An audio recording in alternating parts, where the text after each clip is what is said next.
कल की क्लास में अपन 11वीं भौतिकी में देखे थे आप लोगों का मापन में त्रुटि कितने प्रकार के होते हैं, कम गद्य त्रुटि वगैरह, जो भी त्रुटि में आप लोग पूरे प्रकार के साथ बता दिए गए थे। उम्मीद है क्वेश्चन आंसर आप लोग कर रहे होंगे। आज मैं बता रहा हूं त्रुटि को लिखने किस प्रकार से लिखा जाता है या त्रुटि को लिखने के प्रकार। तो आप लोगों को क्वेश्चन हो जाएगा त्रुटि को व्यक्त करने के तरीकों को लिखें। ये क्वेश्चन ऐसा आता तो नहीं है बेटा, लेकिन आप लोगों को समझना होगा क्योंकि छोटी छोटी बातों को आप लोग त्रुटि वगैरह, सार्थक वगैरह ये सब नहीं समझ पाते, बहुत दिक्कत होती है।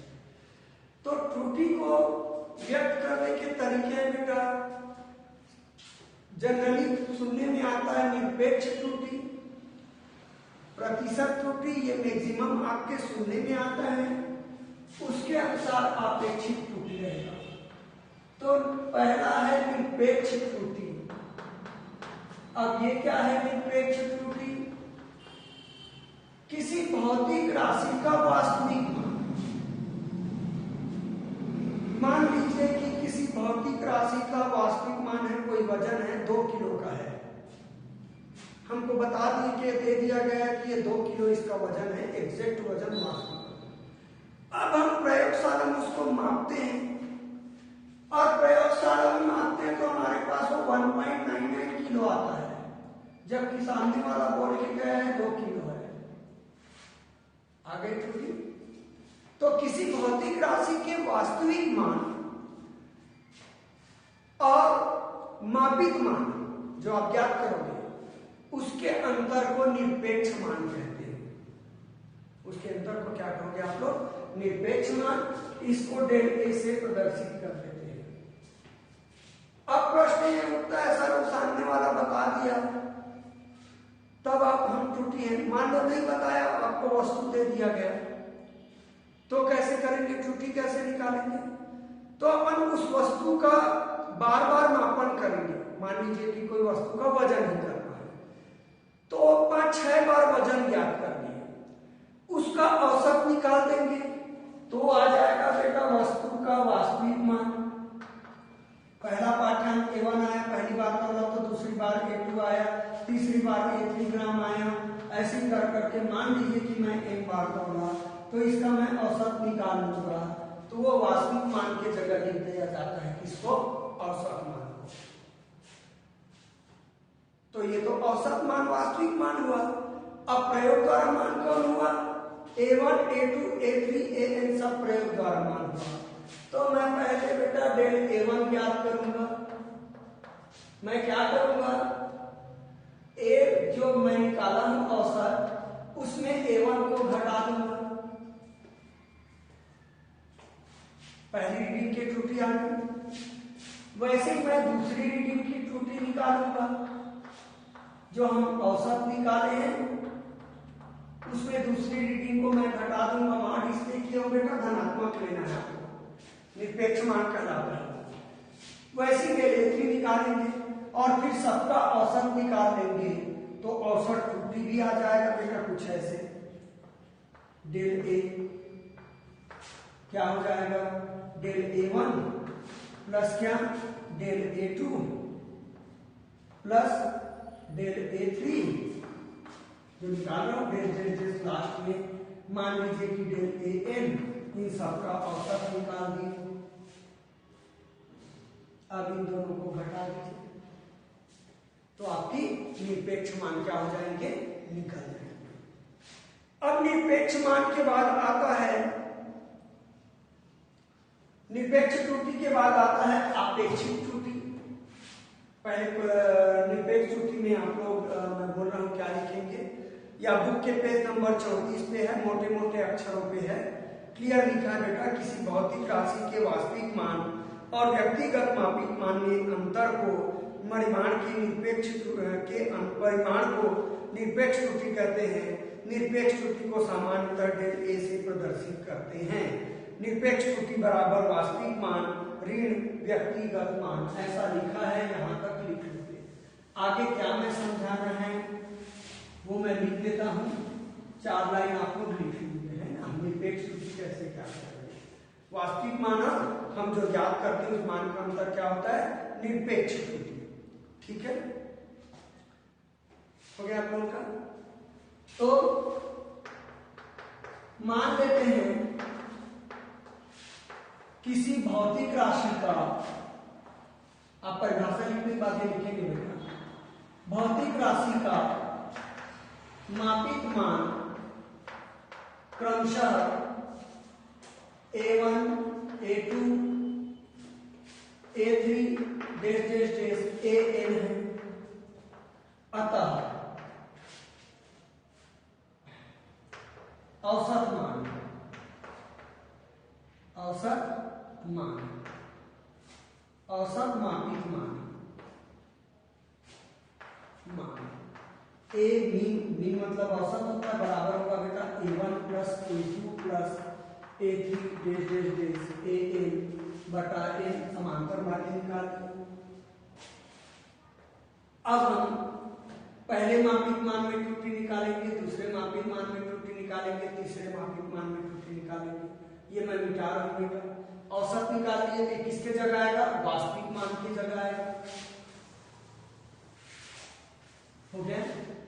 अब मैं कर देता हूं पहले मापित मान की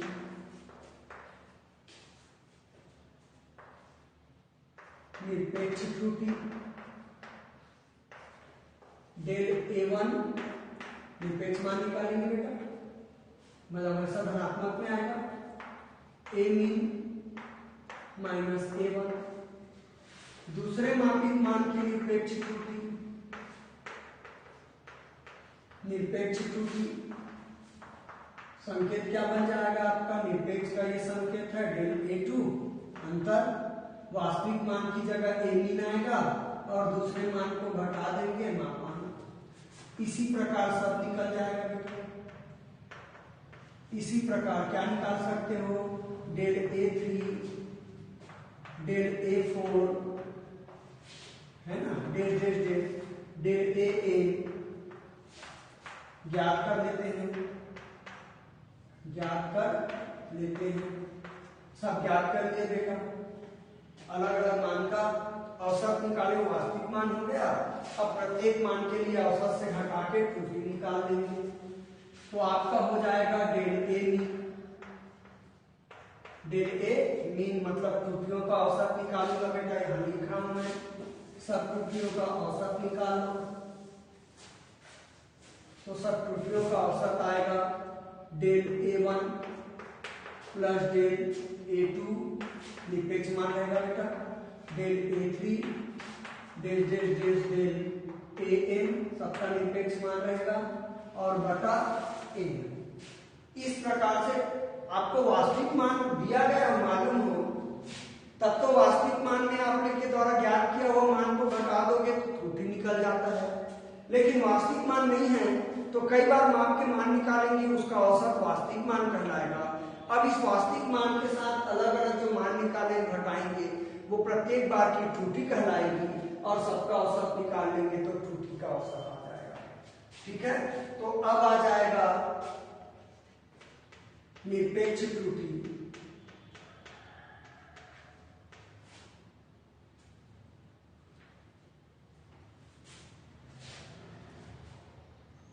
ठीक है, क्या करते फाइनल को डेल A बराबर जो आपका औसत आया है उसमें आप डेल A मीन को, कैसे दो बार डेल A मीन आ गया बेटा, सॉरी ये त्रुटि वाला है, मार्क करेंगे, है ना। तो इसमें आप त्रुटि निकाले हो उसको घटा दीजिए, और इस प्रकार से आप लोगों का आंसर निकल जाएगा। नहीं बेटा ठीक है, ये डेल A मीन है, शुरू में शायद A मीन लिखा हुआ है, इसमें मापांक करने की जरूरत नहीं क्योंकि सब मान पॉजिटिव निकाले। शुरू में यहाँ डेल नहीं लिखा था, A मीन लिखा होगा औसत मान को, मैं तो मिटा दिया। A मीन जो शुरू निकाले थे और डेल A मीन जो अभी निकाले, घटा दीजिए तो आपके निरपेक्ष त्रुटि निकल जाएंगे। क्लियर है। कब जब आपको सारे मान प्रैक्टिकल से ही ज्ञात करने हैं। अब हम बात करेंगे दूसरा अपेक्षित त्रुटि। अपेक्षित त्रुटि, निरपेक्ष त्रुटि और अपेक्षित त्रुटि, तभी दो चीज निकाले हो बेटा, औसत त्रुटि, माध्य औसत त्रुटि, लास्ट में डेल ए मीन, और शुरू में निकाले थे औसत मान। तो मापित मानों के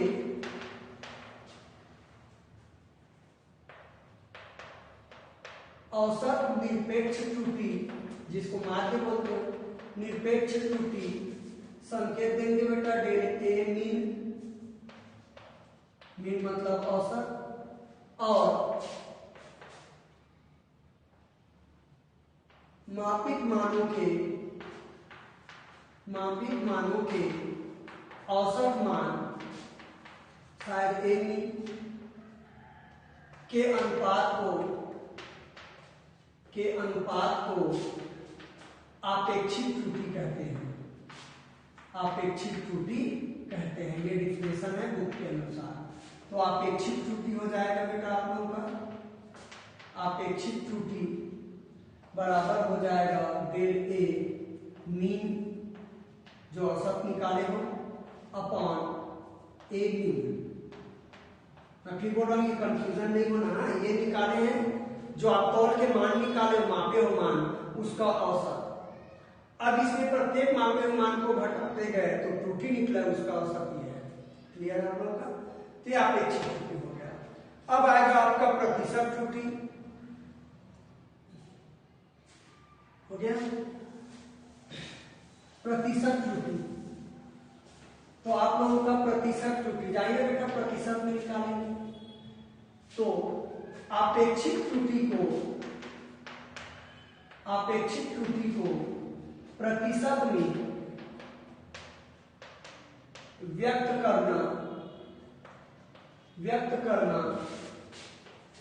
करने पर प्रतिशत त्रुटि निकलता है, प्रतिशत त्रुटि निकलता है। ये देखिए, तो तीनों एक दूसरे से रिलेटेड है। त्रुटि को लिखने के तीन तरीके हैं। प्रतिशत त्रुटि, तो प्रतिशत त्रुटि मैं बताया था बेटा del A mean upon A mean, जो अपेक्षित त्रुटि था 100 से गुणा कर दो और प्रतिशत का चिन्ह लगा दो, क्योंकि प्रतिशत मतलब बटा में 100 होता है यदि चिन्ह को आप लोग हटाएंगे।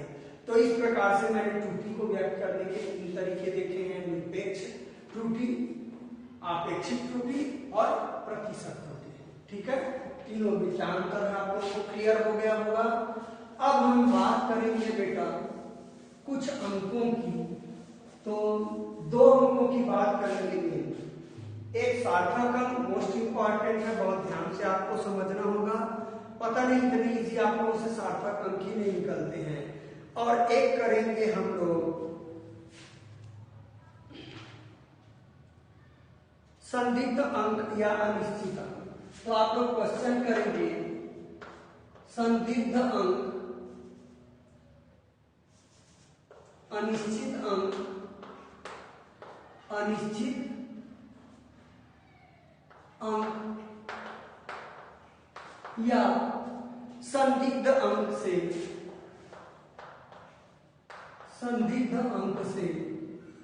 आप क्या समझते हैं? तो ये कोई परिभाषा नहीं है, आपको आराम से समझना है। मापन की कोई भौतिक राशि को मापता है तो मापन के अंक को जब यथार्थता पूर्वक लिखे जाते हैं, शुद्धता पूर्वक लिखे जाते हैं, तो उसका अंतिम वाला अंक संदिग्ध अंक या अनिश्चित अंक कहलाता है। एग्जाम्पल के तौर पे मान लीजिए कि मैं आपके स्केल से कोई लंबाई नाप रहा हूं और वो लंबाई है 3.5 सेंटीमीटर। कितना? 3.5 सेंटीमीटर वस्तु की लंबाई है। तो हो सकता है आपके नापने में गलती हुई हो, या कई बच्चे क्या करते हैं 1 2 3 और ये 5 यहाँ आएगा, थोड़ा सा कम है तब भी लिख देते हैं 3.5, 4 से आगे निकला लिख देते हैं 3.5। यानी कि संभावना है कि ये जो 3.5 माइक्रो सेंटीमीटर आप नापे हो वो हो सकता है 3.49 सेंटीमीटर हो, थोड़ा सा कम हो, या हो सकता है 3.51 सेंटीमीटर हो। संभावना है थोड़े से कम या ज्यादा हो, एग्जैक्ट ना हो। तो कभी कभी जब हम मापन यंत्र का प्रयोग करते हैं तो मापन में कुछ त्रुटियां हो सकती है हमारे देखने में, हम मान को थोड़ा बहुत आगे पीछे देख सकते हैं, जिसके कारण हम जो मान लिखते हैं मापन का, जो यथार्थ मापन का अंक लिखा जाता है, उसमें जो अंतिम अंक है वो क्या कहलाता है, संदिग्ध अंक या अनिश्चित अंक कहलाता है। हो सकता है ये अंक सही ना हो, मान इससे कम या क्या हो, ज्यादा। ठीक है, तो ये बुक से देख के लिखेंगे बेटा। पेज नंबर 37 पे है, सबसे नीचे पेज में है आपके, मैं पढ़ देता हूं। जब किसी माप को किसी मापन यंत्र की यथार्थता की सीमा के अंतर्गत लिखा जाता है तो उस माप के अंतिम अंक को क्या कहते हैं, संदिग्ध अंक कहते हैं। उदाहरण आप कुछ भी देके लिख सकते हैं, कुछ भी मान लिख कर सकते हैं, ये कम ज्यादा हो सकता है, इसलिए इसका 5 क्या है, संदिग्ध अंक। आपकी मर्जी 2.7 ले लो, मैं स्केल द्वारा, मापन स्केल द्वारा कोई लंबाई मापा हूं, 2.7 आया, लेकिन संभावना है कि ये 2.69 हो सकता है या 2.71 हो सकता है। तो 2.7 में जो अंक 7 है वो आपका संदिग्ध अंक हुआ या अनिश्चित अंक हुआ। आप उदाहरण से समझा सकते हैं, डिफिनेशन आपके बुक में है। ठीक है, अब मैं महत्वपूर्ण लिखा रहा हूं सार्थक अंक। सार्थक अंक याद रखिए बेटा, किसी अंक में, संख्या में जितने अधिक सार्थक अंक होंगे उसकी शुद्धता अधिक मानी जाती है। सार्थक अंकों की संख्या अधिक होने पर शुद्धता अधिक मानी जाती है। तो क्वेश्चन बनाइए आप लोग, सार्थक अंक क्या है, सार्थक अंक ज्ञात करने के नियम लिखिए दोनों। हाँ, सार्थक अंक क्या है, सार्थक अंक ज्ञात करने के नियम लिखिए। तो किसी भौतिक राशि को मापन करने के बाद यथार्थता पूर्वक लिखने के लिए, शुद्धता पूर्वक लिखने के लिए जितने अंकों की आवश्यकता होती है उसे सार्थक अंक कहते हैं। तो आप लोग लिखेंगे, मैं लिख देता हूं बेटा। किसी भौतिक राशि को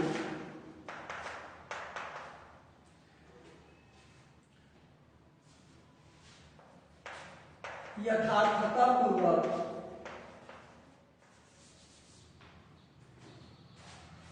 व्यक्त करने के लिए, लिखने के लिए जितने अंकों की आवश्यकता होती है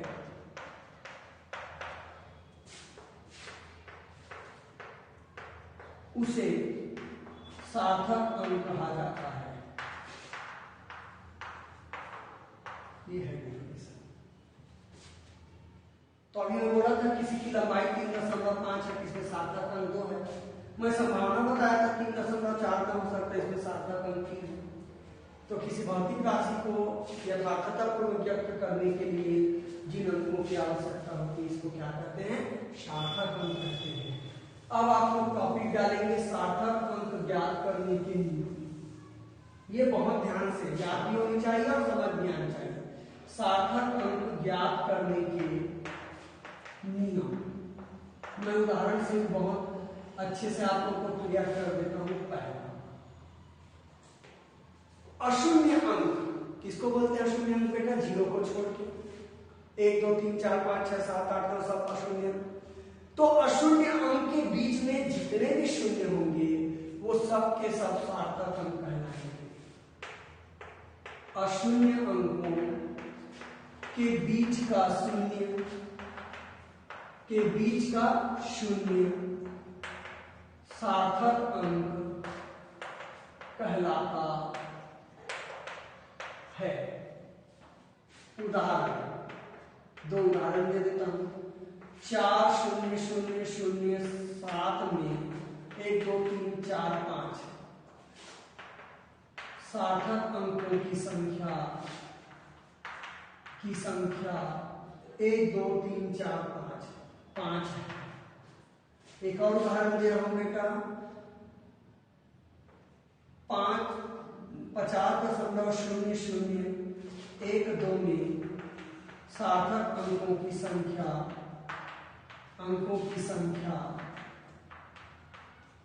कितना बेटा? 3 3 6। देख लीजिए, अशून्य अंकों के बीच का जितना भी जीरो है सार्थक अंक में गिनाता है। अशून्य के बीच जो भी जीरो है सार्थक अंक में गिनाता है। मैं बीच की बात कर रहा हूं, सामने या पीछे की बात नहीं किया। अब मैं सामने या पीछे की बात करूंगा, दशमलव वाली बात करूंगा। मान लीजिए कि दशमलव वाली संख्या है, तो अशून्य अंक के सामने का जीरो सार्थक अंक नहीं होता। इसको मैं मिटा देता हूं, दूसरा नियम लिखूंगा मैं। दूसरा नियम दशमलव वाली संख्या में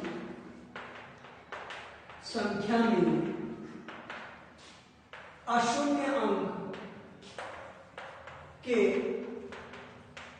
सामने का शून्य दशमलव सार्थक अंक में, सामने को बाएं तरफ कर दीजिए बेटा। दशमलव वाली संख्या में अशून्य अंक के बाईं ओर का शून्य सार्थक अंक में नहीं गिना जाता, जबकि दाईं ओर का शून्य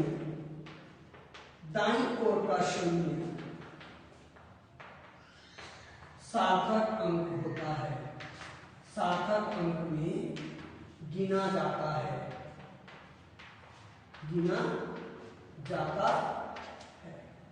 उदाहरण भी मैं दूंगा आप लोगों का। हिंदी यदि समझ नहीं आ रही है, छोटा हो रहा होगा तो मैं पहले ही बता दिया हूं, मेरे शब्दों पे आप लोग ध्यान दिया करें। तो आप लोग शब्द पे ध्यान देंगे तो आप लोगों को खुद लिखा जाएंगे नोट्स।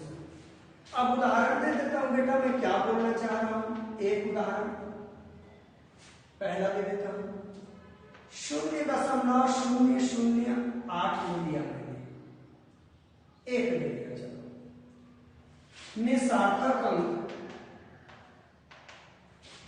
अंकों की संख्या 2 है। मैंने बोला ना, अशून्य दशमलव वाला संख्या आता है तो अशून्य अंक के बाईं तरफ जो जीरो है वो सार्थक अंक में नहीं गिने जाते। बहुत ध्यान देना, यहीं पे आप लोग गलती करते हो, सार्थक अंक लिखते हो, एक लाइन नियम नहीं देखते हैं, ठीक है ना। अब हम बी बात करें, एक और उदाहरण ले लें। 0.00, मान लीजिए कि 8100 में सार्थक अंकों की संख्या 3 है। 1 2 3 मैं लिखा हूं कि दाईं ओर के जीरो को सार्थक अंक मानते हैं, बाईं ओर के जीरो को सार्थक अंक नहीं मानते हैं। तो ये सार्थक अंक नहीं है क्योंकि अशून्य के बाईं ओर है और ये सार्थक अंक होंगे। तो 1 2 3 सार्थक अंक। क्लियर है? एक और उदाहरण दे देते हैं ताकि समझ आए। 1.00800 में सार्थक अंकों की संख्या 1 2 3 4 5 6। अब देखो, अशून्य अंक है, इसके बाएं तरफ तो है लेकिन एक आ गया सामने। तो मैंने पहला नियम क्या लिखा है, 2 अशून्य अंकों के बीच के जीरो सार्थक अंक होते हैं, अशून्य अंक के बीच सार्थक अंक होते हैं, और दशमलव वाले में दाईं ओर वाला भी सार्थक अंक होता है। ये सब सार्थक अंक। तो इसमें सार्थक अंकों की संख्या हो गई 1 2 3 4 5 और 6। इतना नियम समझ के बेटा लगभग बहुत क्लियर है आप लोगों का। इन्हीं के आधार पर सार्थक अंक आप लोगों के दिखाते हैं, ठीक है आपका। मैं फिर रिपीट बोल रहा हूं, अशून्य अंकों के बीच का जो जीरो है वो सार्थक अंक नहीं होता है। दशमलव वाले संख्या में बाईं तरफ का जीरो सार्थक अंक नहीं होगा, परंतु अशून्य अंक के दाईं तरफ का जीरो है वो सार्थक अंक होगा। ये मैं बात किया दशमलव वाले में। और जिसमें दशमलव नहीं है तीसरा नियम, दशमलव रहित संख्या में, दशमलव रहित संख्या में अशून्य अंक के बाईं ओर और दाईं ओर की संख्या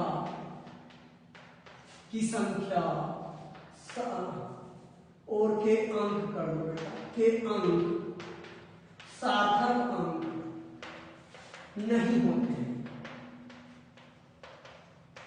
पहले तो हम बाईं ओर लाते नहीं है बिना दशमलव वाले में, ऐसा 0 तो बहुत कम दिखोगे, 0 0 तो फिर भी लिखा गया कि ये 2 है, वो सार्थक अंक होगा, ये नहीं होगा,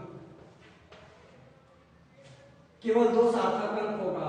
दशमलव वाले में दाईं ओर सार्थक अंक होता है, लेकिन बिना दशमलव वाले में दाईं ओर सार्थक अंक नहीं होगा, बाईं ओर, तो यहाँ सार्थक अंकों की संख्या 1 होगी। लेकिन यहाँ यदि मैं दशमलव कर दूं तो यहाँ सार्थक अंकों की संख्या 3 हो जाएगी। दशमलव वाले में अशून्य अंक के दाईं ओर सार्थक अंक में गिना जाता है, परंतु बिना दशमलव वाले में दाईं ओर का सार्थक अंक नहीं गिनेंगे। और दशमलव हो चाहे बिना दशमलव वाला हो, अशून्य अंक के बाईं तरफ का 0 है, सार्थक अंक में नहीं गिनाता है, परंतु अशून्य अंक के बीच का 0 है, वो सार्थक अंक में गिनाता है। पूरा का पूरा नियम क्लियर हो गया है आप लोगों को। 3 नियम बता, कुछ नियम और है फॉर्मेलिटी के लिए, लेकिन ये 3 नियम आप लोगों के बहुत महत्वपूर्ण है। अब कुछ ऐसे अंक होते हैं जिसमें 10 का घात रहता है। प्रकाश की चाल 3 गुणा 10 की घात 8 मीटर प्रति सेकेंड, तो 10 की घात 8 वाला जो रहेगा वो सार्थक अंक नहीं गिनाएगा, क्योंकि बेटा वो बाएं तरफ 0 कहला जाएगा। गुणा करोगे 8 बार 10 का तो बाएं तरफ 0 आ जाएगा, इसलिए 10 के घात को सार्थक अंक में नहीं गिनते हैं। बाकी नियम इन्हीं को ध्यान में आपको रखने पड़ेंगे। तो अगला चौथा नियम होगा, उदाहरण नहीं लिखा है क्या बेटा? उदाहरण 6320 में सार्थक अंकों की संख्या मेरे ख्याल से 3 है बेटा, बाईं तरफ का 0 नहीं लेंगे। एक और कर देते हैं 002 में सार्थक अंकों की संख्या, जाहिर है एक को बाएं दाएं किसी को नहीं लेते हैं, मैंने उदाहरण दे दिया। अब चौथा नियम आ रहा, यदि किसी संख्या को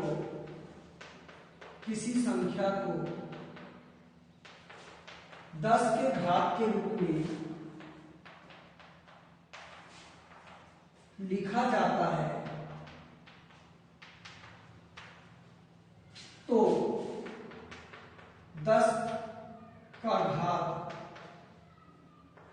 10 के घात को सार्थक अंकों में नहीं गिना जाता, नहीं गिना जाता। उदाहरण दे देता हूं बेटा, आप लोग कल पढ़ के आएंगे इसको, हम फटाफट सार्थक अंक कैसे गिनते हैं वो देखेंगे। उदाहरण ऊपर दे रहा हूं मैं, मान लीजिए कि 3 गुणा 10 की घात 8 है, में सार्थक अंकों की संख्या 1 होगी। मेरे ख्याल से सहमत होगी, ये बस गिनाएगा 10 की घात 8 नहीं गिनाएगा। एक और उदाहरण दे देता हूं, 3.0 गुणा 10 की घात 8 में सार्थक अंकों की संख्या 2 होगी।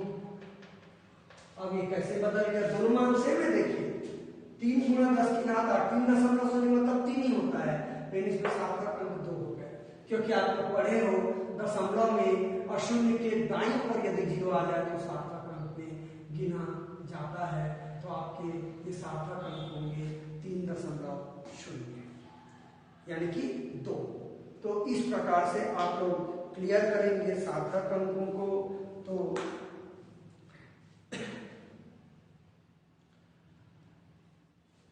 4 नियम है, चारों नियम क्लियर करना है।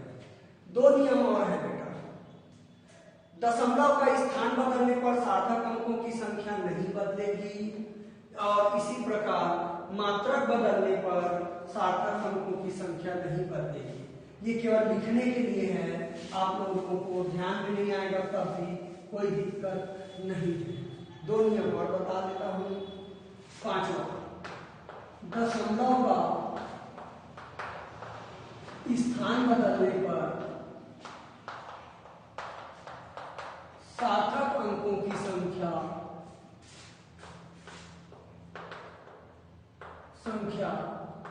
अपरिवर्तित रहती है, अपरिवर्तित रहती है।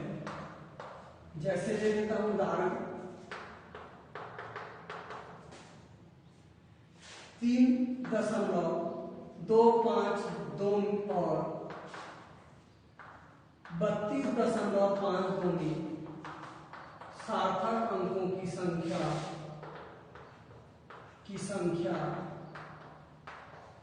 4 होगी। पूरा गिनाएगा, दशमलव का मतलब नहीं रहता। 6वां, मात्रक बदल जाने पर सार्थक अंक नहीं बदलता। मात्रक बदल जाने पर सार्थक अंक नहीं बदलता। उदाहरण देख लेते हैं। 5 किलोमीटर और 5000 मीटर दोनों में ही सार्थक अंकों की संख्या 1 है। 5 सार्थक अंक 1 है। 5 किलोमीटर में 5000 मीटर होता है, सभी जानते हो। मात्रक बदल गया क्योंकि 1 किलोमीटर में हम जानते हैं कि 1000 मीटर होता है। तो ये 5000 तो सार्थक अंक 4 नहीं हुआ बेटा। क्या लिखे सार्थक अंक का नियम?